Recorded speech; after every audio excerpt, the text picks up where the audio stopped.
All right, I have zero reject. Zero reject means schools must educate all students with disabilities.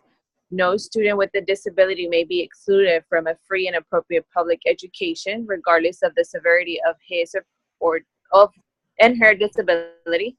Schools are obligated to make free, appropriate public education available to all students with disability, including those who have been suspended or expelled. And that's what I have. All right.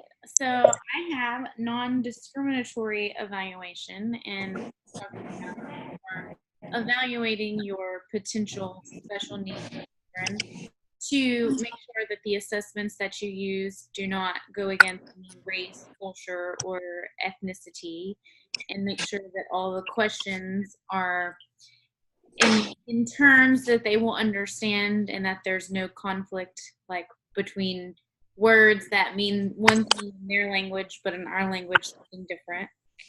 And it also states that all tests, or there should be multiple tests when determining a potential for a special needs student. It shouldn't be one single test. Right. Okay. I have appropriate education. A free, appropriate public education is provided at no cost to parents. School districts must allow parents to review and examine records, participate in IEP meetings, and have access to complaint procedures. It is defined as an educational program that is individualized to fit the specific needs of a child having a disability or qualifying for special education.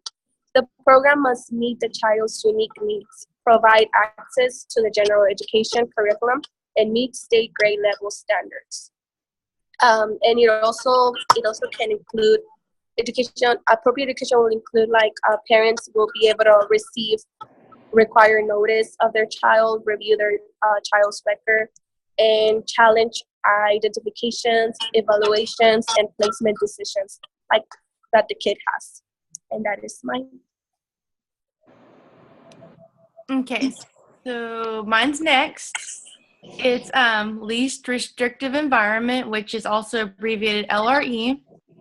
So IDEIA guarantees that a child with a disability should receive a free, appropriate education, but they want it to be in the least restrictive environment, which means that IDEA's strong preference for education with students with disabilities is that regardless of them having a disability, they want to see if they can place that child in a general education class, and with them being in that general education class, they want to see if that child can have access to the general ed curriculum.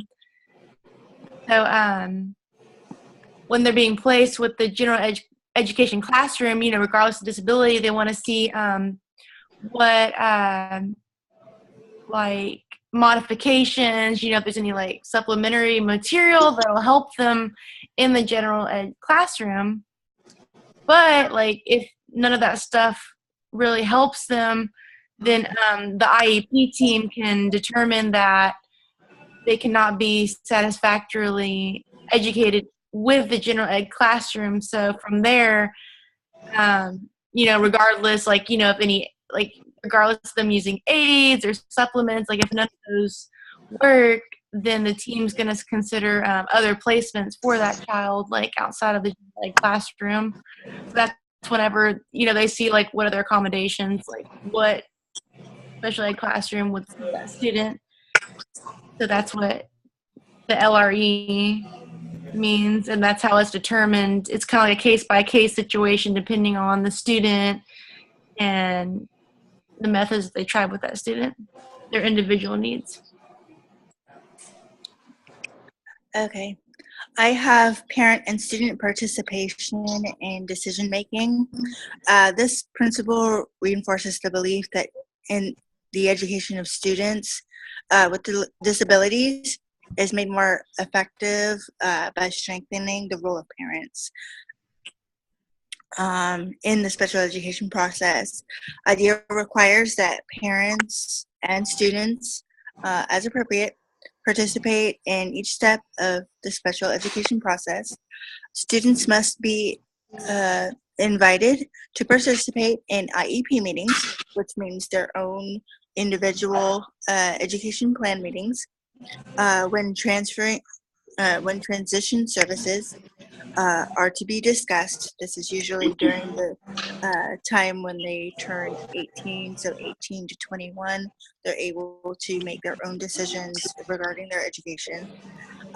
Parent involvement includes equal partnership in decision-making process, the right to receive notice, the right to give consent for certain activities, such as evaluations, changes in placement, and release of information to others. So what that means is the parents have rights to keep information confidential, or they have the privilege to and the right to share that information with their child, but it is up to the parents whether they want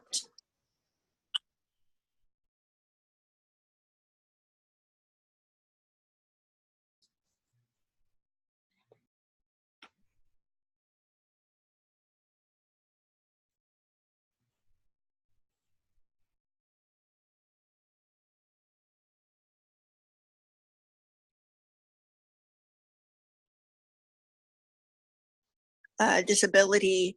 They may need more assistance, so parents would need to be um, assisted with that, or if the child is more advanced in their disability and can make that decision, they have that choice whether or not they want their parents to be a part of their education from that point on.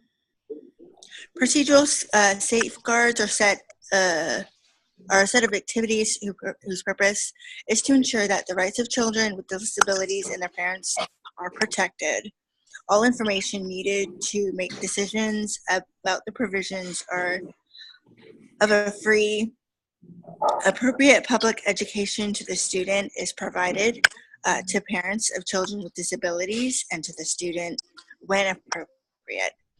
Procedures, mediation and due process are in place to resolve disagreements between parties. So if there's something going on in the IEP meeting and say the parent and the student don't agree, or the parent and the administration don't agree, then there are professionals present who can help try and to resolve the conflict and come to a mediation and come to a solution that benefits all parties involved, including the parents and the students.